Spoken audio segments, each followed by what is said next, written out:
नमस्कार दोस्तों, मैं संजय ठाकुर आपका अपने YouTube चैनल पर फिर से दोबारा स्वागत करता हूं और पिछले वीडियो को इतना स्नेह देने के लिए आप लोगों का धन्यवाद करता हूं।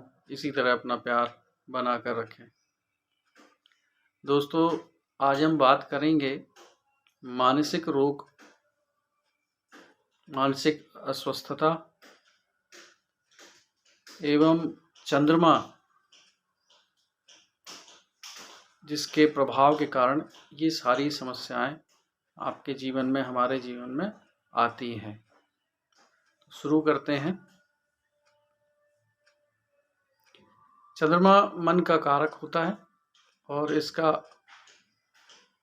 आपके मन मस्तिष्क पर बहुत गहरा प्रभाव पड़ता है। जिस प्रकार की पूर्णिमा के दिन चंद्रमा जब पृथ्वी के पास आता है तो समुद्र में ज्वार और अमावस्या आने पर भाटा आता है। हमारे शरीर में 70% से ज़्यादा पानी होता है और सबसे ज़्यादा फ्लूइड जो होता है वो हमारे ब्रेन में ही होता है।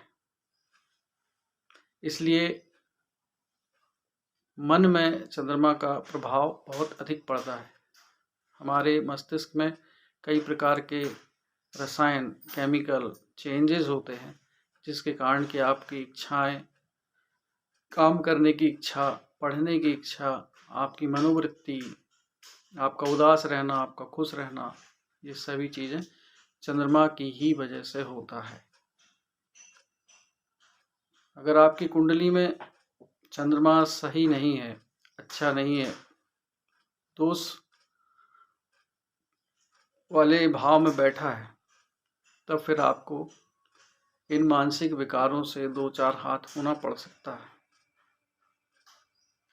कई बार मैंने देखा है कि चंद्रमा राहु के साथ जब भी साथ में आता है, युति में रहता है, तो ये चंद्र ग्रहण योग निर्मित कर देता है। ये व्यक्ति को बहुत ज़्यादा अवसादग्रस्त और कई प्रकार की मानसिक बीमारियां दे देता है। कई बार ऐसे लोग आत्महत्या जैसे कदम भी उठा लेते हैं। इसका मेन कारण है चंद्रमा के साथ में राहु का आना। ऐसे लोगों को हमेशा एक चीज़ ध्यान रखना चाहिए, अगर आपकी कुंडली में चंद्रमा और राहु एक साथ है और अगर लग्न में बैठे हुए हैं या अष्टम भाव में है, तो आपको भूल कर भी पानी वाली जगह जहाँ जलप्रपात होता है, वाटरफॉल होता है, उस जगह पे आपको अकेले नहीं जाना चाहिए, क्योंकि वो मनोवृत्ति उस प्रकार की है उस योग के कारण, इसलिए आपके लिए घातक हो सकता है। अवसाद, आप अकेले ना रहें, अपने परिवारजनों के साथ रहें, दोस्तों के साथ रहें। ये विशेष सावधानी है।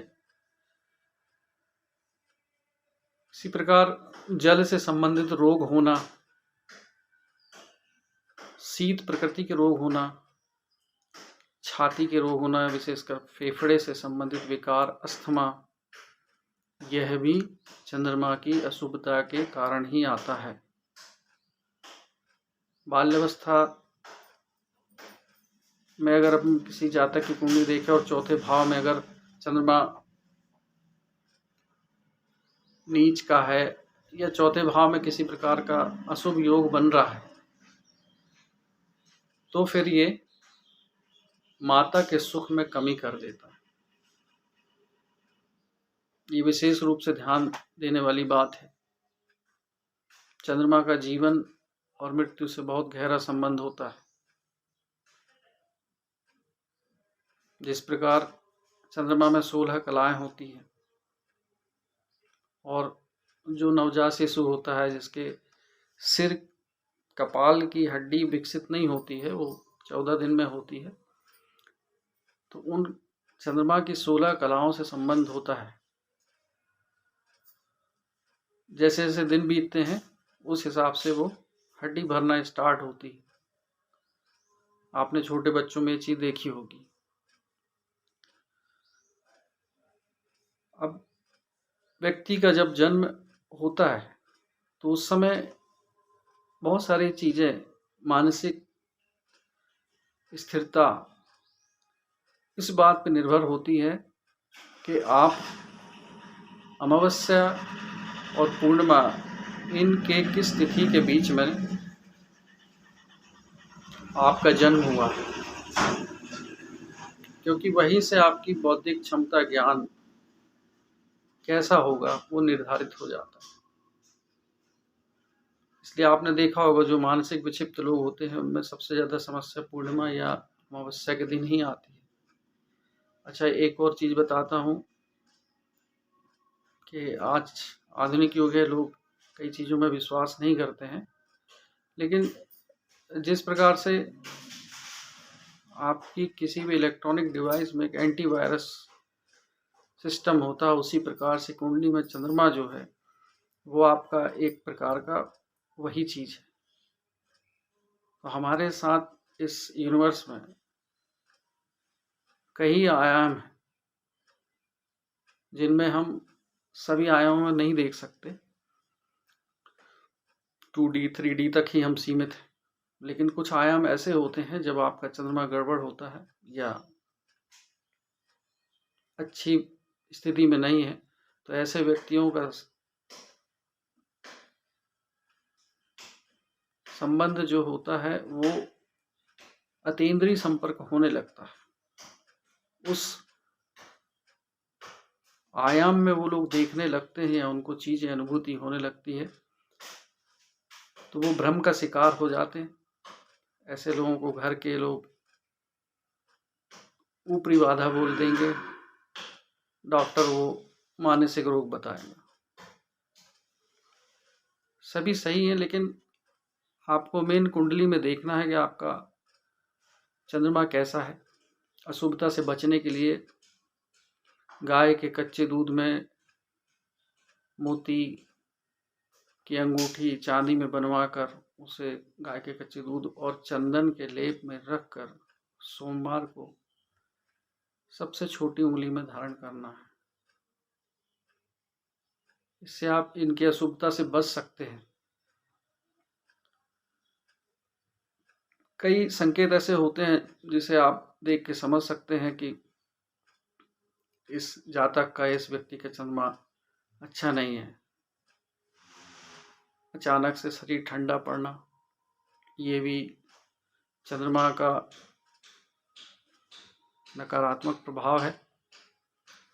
शीत रोग जैसे कि मैंने पहले ही बताया है। कभी कभी अष्टम भाव में चंद्रमा के रहने से या ग्रहण योग निर्मित हो जाने से व्यक्ति को बहुत ज़्यादा समस्याओं का सामना करना पड़ सकता है। कई प्रकार की मानसिक व्याधि घेर लेती हैं जिससे आपको मनोचिकित्सक तक के पास जाना पड़ सकता है। अगर आप इस प्रकार किसी भी रूप में समस्याओं से ग्रस्त हैं, भ्रम, डर, ऐसा भय जिसका कोई कारण नहीं है, अपने ही किए हुए कार्य पे शंका करना, अत्यधिक शुद्धता आ जाना, आप बार बार हाथ धोने लगे, ये भी चंद्रमा की अशुभता का कारण है। बचने के लिए मैंने आपको पहले ही सारे उपाय बताए हैं। माता से संबंध अच्छे रखें। अगर ज़्यादा समस्या है इस प्रकार की तो माता का जूठा भोजन खाएं। रात्रि में दूध का प्रयोग बिल्कुल ना करें। दिन में आप प्रयोग करें, रात्रि में दूध का प्रयोग बिल्कुल ना करें। सिराहने आप किसी भी पात्र में जल या दूध रख दें और सुबह उठकर सबसे पहले उस जल को किसी पौधे में डालें जिस पे कांटे ना हो या वो दूध निकालने वाला पौधा ना हो। इस बात का विशेष ध्यान रखिएगा। बाकी आप किसी भी पौधे में डाल सकते हैं। पूजनीय पौधे मत डालिए, जैसे तुलसी वगैरह, इस पे बिल्कुल नहीं डालिए। तो इस प्रकार आप इनकी अशुभता से बच सकते हैं। चंद्रमा अशुभ होने से देखिए सभी व्यक्ति एक ही हैं, सब विचारों में क्रियाशील होने के कारण ही आप जीवन में बहुत सारी